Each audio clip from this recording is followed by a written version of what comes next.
नित्यागतानन्त नित्यानन्दिनी जनरञ्जिनी नित्यप्रकाशिनी चैव स्वप्रकाशस्वरूपिणी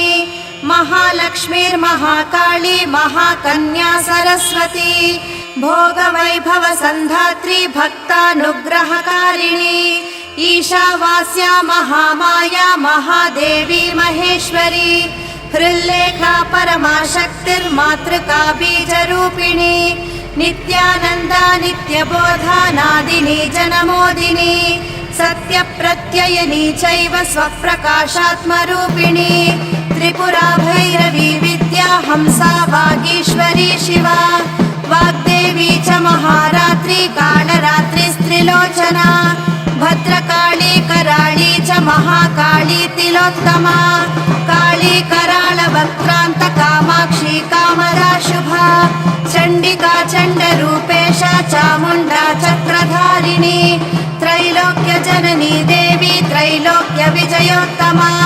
सिद्धिलक्ष्मी क्रियालक्ष्मी मोक्षलक्ष्मी प्रसादिनी उमा भगवती दुर्गा चान्द्री दाक्षायणी शिखा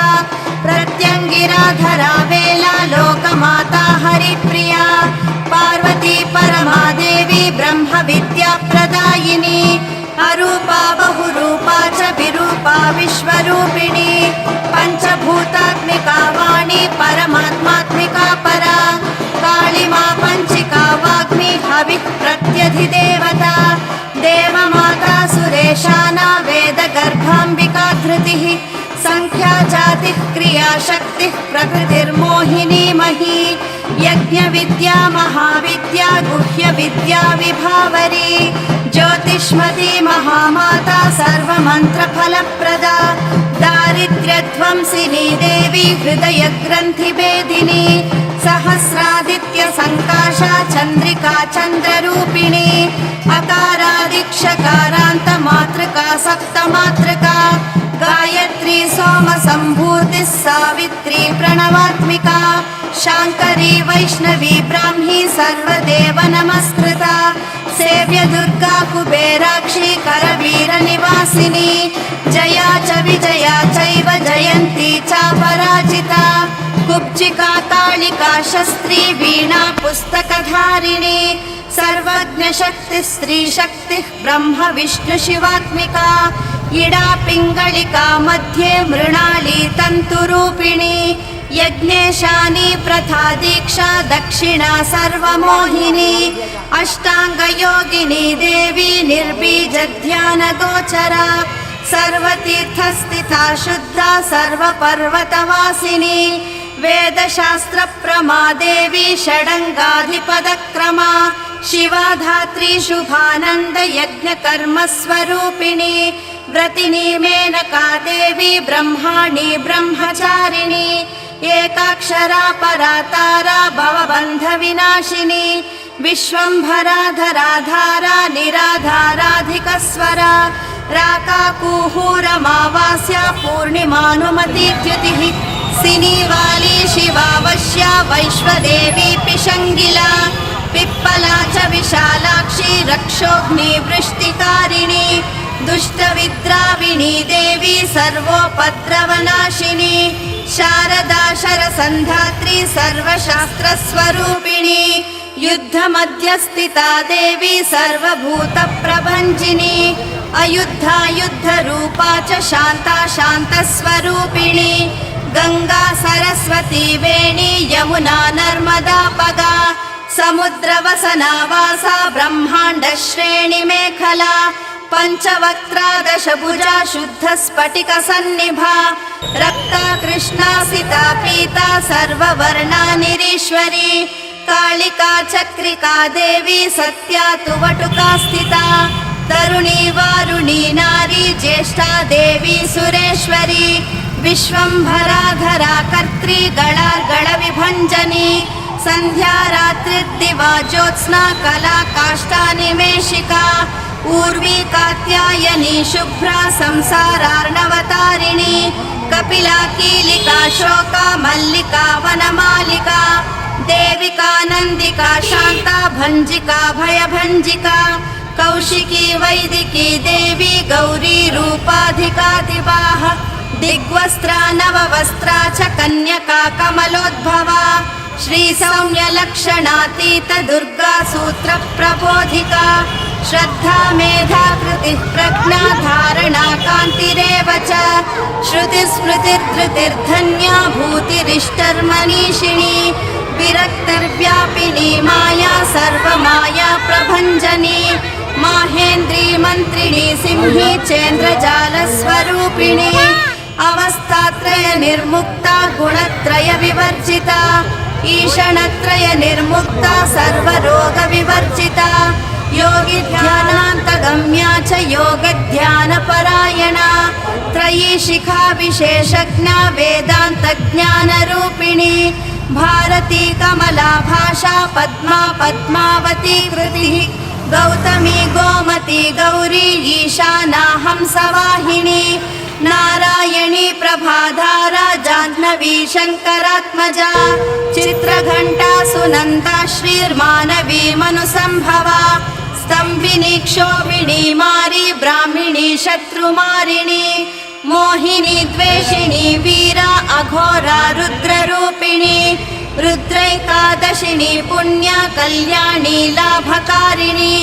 देवदुर्गा महादुर्गा स्वप्नदुर्गाष्टभैरवी सूर्यचन्द्राग्निनेत्रा च ग्रहनक्षत्ररूपिणी बिन्दुनादकलातीता बिन्दुनादकलात्मिका दशवायुजयाकारा कला षोडश संयुता काश्यपी कमला देवी नादचक्रनिवासिनी मृडाधारा स्थिरा गुह्या देविका चक्ररूपिणी अविद्या शार्वरी भुञ्जा जम्भासुरनिबर्हिणी श्रीकाया श्रीकला शुभ्रा कर्म निर्मूलकारिणी आदिलक्ष्मीर्गुणाधारा पञ्चब्रह्मात्मिका परा श्रुतिर्ब्रह्ममुखा वासा सर्वसम्पत्तिरूपिणी मृतसञ्जीविनी मैत्री कामिनी कामवर्जिता निर्वाणमार्गदा देवी हंसिनी काशिका क्षमा सपर्या गुणिनी भिन्ना निर्गुणा खण्डिता शुभा स्वामिनी वेदिनी शक्या शाम्भरी चक्रधारिणी दण्डिनी मुण्डिनी व्याघ्री शिखिनी सोमसंहतिः चिन्तामणि चिदानन्दा पञ्चबाणा प्रबोधिनी बाणश्रेणिः सहस्राक्षी सहस्रभुजपादुका सन्ध्या बलिस्त्री सन्ध्याख्या ब्रह्माण्डमणिभूषणा वासवी वारुणी सेना कुलिका मन्त्ररञ्जनी जितप्राणस्वरूपा च कान्ता काम्यवरप्रदा मन्त्रब्राह्मण विद्यार्था नादरूपा हविष्मती अथर्वणी श्रुतिशून्या कल्पना वर्जिता सती सत्ता जातिः प्रमामेया प्रमितः प्राणदा गतिः अपर्णा पञ्चवर्णा च सर्वदा भुवनेश्वरी त्रैलोक्यमोहिनी विद्या सर्वधात्रीक्षराक्षरा हिरण्यवर्णा हरिणी सर्वोपद्रवनाशिनी कैवल्यपदवीरेखा सूर्यमण्डल संस्थिता सोममण्डल मध्यस्था वह्निमण्डल संस्थिता वायुमण्डल मध्यस्था व्योममण्डल संस्थिता चक्रिका चक्र मध्यस्था चक्रमार्ग प्रवर्तिनी कोकिलाकुल चक्रेशा पक्षतिः पंक्ति पावनी सर्वसिद्धान्त मार्गस्था षड्वर्णावरवर्जिता शतरुद्रहरा हन्त्री सर्वसंहारकारिणी पुरुषा पौरुषी तुष्टिः सर्वतन्त्र प्रसूतिका अर्धनारीश्वरी देवी सर्वविद्याप्रदायिनी भार्गवी याजुषी विद्या सर्वोपनिषदा स्थिता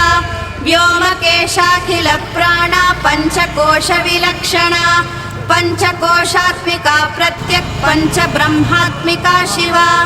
जगज्जरा जनित्री च पञ्चकर्म प्रसूतिका वाग्देव्याभरणाकारा सर्वकाम्यस्थिता स्थितिः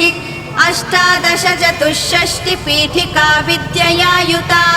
कालिका कर्षणश्यामा यक्षिणी किन्नरेश्वरी केतकी मल्लिका शोका वाराही धरणी ध्रुवा नारसिंही महोग्रास्या भक्तानामार्तिनाशिनी